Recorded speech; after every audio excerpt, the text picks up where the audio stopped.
अलका जी ने पड़ोसी भाई को बहुत अच्छा जवाब दिया। नमस्ते, राधे राधे। आप लोग कैसे हैं? आई होप कि आप लोग अच्छे होंगे। मैं भी ठीक हूँ भाई। जिस वक्त राजवीर जी की डेथ हुई थी उस वक्त सपना अपने मायके गई थी। जब सपना अपने मायके जा रही थी यहाँ से शिवपुरी से, तब सपना निकल रही थी तो राजवीर जी ने कहा था सपना से कि जल्दी लौट के आना। तब सपना ने कहा था कि नहीं जा रहे हैं, कम से कम 15 दिन के बाद ही लौटेंगे, 15 दिन के बाद लौटेंगे। तब भी राजवीर जी ने कहा नहीं, 1 हफ्ते में लौट आना। खैर वो सच हो गया। 1 हफ्ते बाद सपना को लौट के आना पड़ा, क्योंकि कहीं ना कहीं ये कहते हैं कि 24 घंटे में एक बार कही हुई बात सच निकलती है। तो पता नहीं कैसे राजवीर जी के मुँह से निकला और वो बात सत्य हो गया। बेचारी को वापस बीच में आना पड़ा।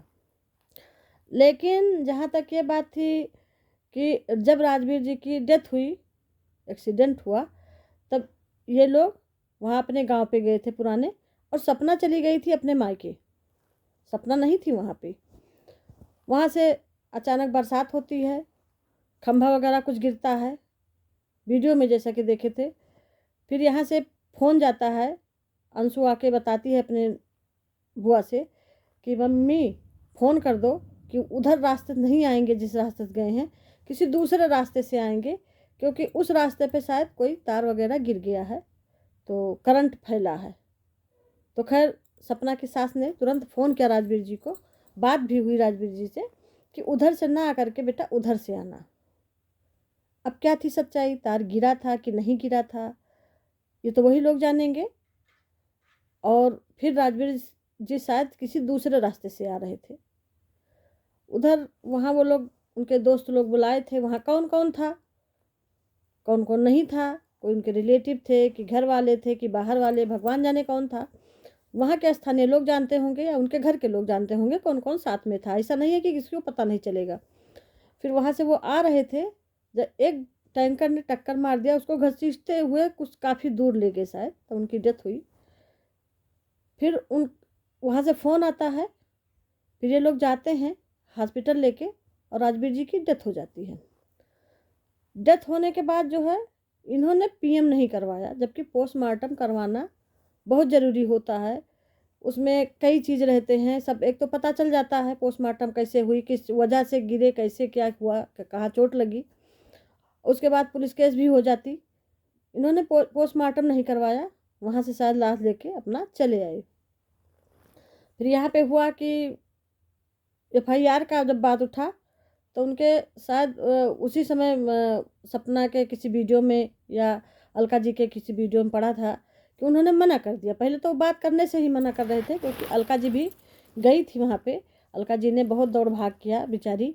उनको हम मतलब दिल से धन्यवाद कहते हैं कि बहुत अच्छी हैं वो। किसी का भी होता है, दौड़ती हैं हर काम के लिए। वो वहाँ गई, उनके गाँव पे गई, फिर एफआईआर के लिए भी कहीं। तब उनके ससुर का ये बयान आया कि वो शायद सपना से, सपना भी कह रही थी कि एफआईआर करवा दीजिए। बाद में यहाँ लौट के आई तो अपना सपना ने कहा कि कम से कम, तब उनके ससुर ने शायद उनसे कहा था कि अगर एफआईआर करवाएंगे तो कल के लिए बच्चियों के और हमारे ऊपर खतरा है। आज बच्चियां बाहर हैं, घर में नहीं हैं, तो आज खतरा नहीं है, आपको दिखाई दे रहा है। उस वक्त तो आप जिम्मेदारी ले रहे थे कि हमारे ऊपर और बच्चों के ऊपर खतरा है, तो आज जिम्मेदारी से क्यों मुकर गए भाई? आज भी आपको, आप तो घर में सुरक्षित हैं, बच्चियां तो बाहर हैं, सपना बाहर है, कुछ नहीं हुआ। आपको चाहिए, एक पिता होने के नाते आपको तुरंत उस पर एक्शन लेना चाहिए कि किस वजह से मेरे बच्चे की जान गई। आपको अगर कातिलों का पता होता या है तो आपको तुरंत उसके ऊपर एफआईआर करना चाहिए। यहाँ तक आदमी कर देता है, शंका रहता है, उसके ऊपर भी एफआईआर कर देता है कि कहीं ना कहीं से ये सुराग पता लग जाए कि किस कारण मेरे बच्चे की जान गई। आपने कुछ नहीं किया, चुपचाप बैठ गए। और उसमें भाई सपना क्या करती? सपना को कुछ चलना नहीं था वहाँ पे। सपना तो वैसे भी अबला बेचारी थी, आज भी अबला बेचारी ही है। खाली उसके ऊपर झूठे इल्ज़ाम लगाए जा रहे हैं। उस वक्त भी सपना कुछ नहीं कर पाती। अगर उस वक्त सपना का चलता तो शायद FIR हो जाता। लेकिन अलका जी भी गई थी, सपना से बात नहीं हो पाई, सपना से आपने मिलने नहीं दिया, बाहर बात करके अलका जी को भी वापस कर दिया। फिर बाद में अलका जी को भी उल्टा सीधा सुनाया आपने वीडियो के माध्यम से। ऐसा नहीं करना चाहिए किसी के साथ। वो आपका भला चाह रही थी, फिर अचानक से अलका जी को एक आवाज़ सुनाई देती है वीडियो के तहत, वीडियो बना रही थी। उस दिन वो बहुत परेशान थी। कल की वीडियो में भी सपना वो अलका जी आंखों में उनके आंसू आ गया, परेशान दिख रही थी। सही बात है, जिसने वो चीज़ घटना सुनी है उसके तो पैरों तले ज़मीन खिसक जाएगी। इसीलिए उन्होंने कहा कि अनायास किसी को परेशान करना बहुत अच्छी चीज़ नहीं है, क्योंकि राजवीर जी अपने दोनों बच्चियों से, सपना से बहुत प्रेम करते थे और कहीं ना कहीं उनकी इज्जत भी थी। सपना को बहुत मानते थे। सूरज जी थे तब भी मानते थे, भाभी थी। उसके बाद सूरज जी ख़त्म हो गए, तब वो उनसे शादी कर लिए, तब भी बहुत मानते थे सपना को, बच्चियों को बहुत मानते थे। और अच्छा भी है, मानना चाहिए भी, लेकिन नहीं, वो चीज़ किसी को नहीं दिखी। खैर, बुराई ही दिखती है, अच्छाई नहीं दिखती है, हम यही कहेंगे। बुराइयां सबको दिखती है, सपना की अच्छाइयां किसी को नहीं दिखी। राजवीर जी की आत्मा कहीं ना कहीं होगी, क्योंकि अगर थोड़ा बहुत हो जाता तो थोड़ा आत्मा शांति भी हो जाता। तो आदमी चाहे जहाँ रहेगा, क्योंकि उनकी अकाल मृत्यु हुई है, तो उनकी आत्मा तो होगी ही कहीं ना कहीं। अपने बच्चों को देख रही होगी, सपना को देख रही होगी, अपने माँ बाप को देख रही होगी, सबको देख रही होगी। लेकिन अपने बच्चों के लिए परेशान हो रही होगी, सपना के लिए परेशान हो रही है। जब देखती होगी परेशान, तो जो उनको परेशान करेगा तो सही बात है, आत्मा तो परेशान ही करेगी, क्योंकि अकाल मृत्यु वाले परेशान करते हैं, ये सही बात है। उनकी आत्मा शांति नहीं हुई है।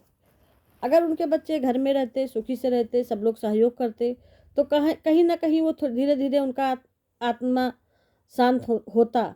उनके आत्मा शांति के लिए कुछ पूजा वगैरह, प्रतिष्ठान वगैरह कराया जाता अच्छे से। लेकिन इतनी जल्दी जो आत्माएं जो है एक्सीडेंटल ख़त्म होती हैं, इतनी जल्दी शांत नहीं होती हैं। ये आप भी जानते हैं, ये सब लोग जानते हैं।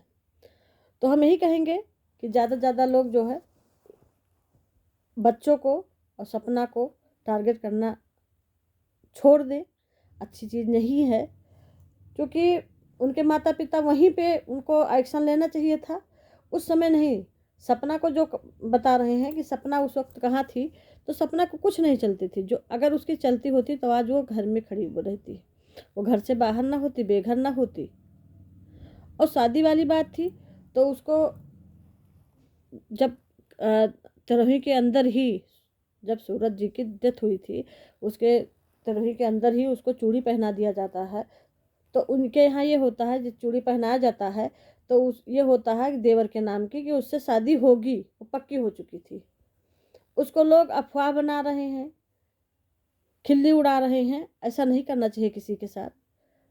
और हम यही कहेंगे, जहाँ भी राजवीर जी हों, उनकी भगवान आत्मा को शांति दे और सबको सद्बुद्धि दे। अगर ये वीडियो अच्छी लगी हो तो लाइक करिए, शेयर करिए, कमेंट करिए, सब्सक्राइब करिए। सब्सक्राइब करना ना भूलिए, ज़्यादा से ज़्यादा लोगों में शेयर करिए। नमस्ते, राधे राधे, जय श्री राम।